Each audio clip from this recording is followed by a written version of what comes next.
2022 সালের কোভিড-23-এর উচ্চ মূল্যস্ফীতি আর 24-এর জুলাই অভ্যুত্থান 3 বছরের নানা চড়াই উতরাই শেষে দেশে দরিদ্র পরিবারের সংখ্যা বেড়েছে প্রায় 10%। সোমবার রাজধানীর আগারগাঁওয়ে চলতি বছরের মে মাসে পরিচালিত গবেষণায় এমন তথ্য জানিয়েছে বেসরকারি গবেষণা সংস্থা পিপিআরসি।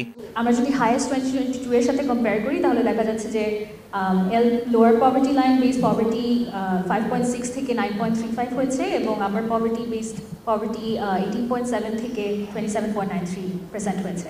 আয়ে নিচের দিকে থাকা 40% পরিবারের সঞ্চয়ের তুলনায় ঋণ বেড়েছে 7%। দীর্ঘমেয়াদী রোগে আক্রান্ত অন্তত একজন মানুষ রয়েছে এমন পরিবারের সংখ্যা দাঁড়িয়েছে 51%। সামাজিক নিরাপত্তা খাতের বিভিন্ন কর্মসূচিতে অনিয়মের চিত্র তুলে ধরে পিপিআরসি বলছে এ খাতে মোট ব্যয়ের 16% অর্থ যাচ্ছে সচ্ছল মানুষের পেছনে।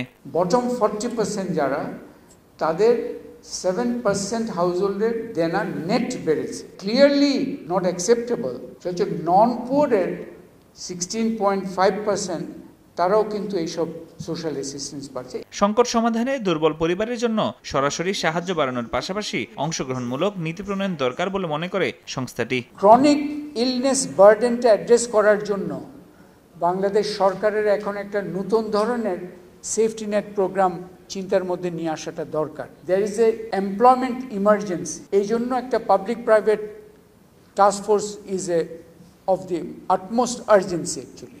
জিডিপির পাশাপাশি নাগরিকদের কল্যাণে আরও জোর দেওয়ার পরামর্শ পিপিআরসির। ফরহাদুর রহমান, সময় সংবাদ, ঢাকা।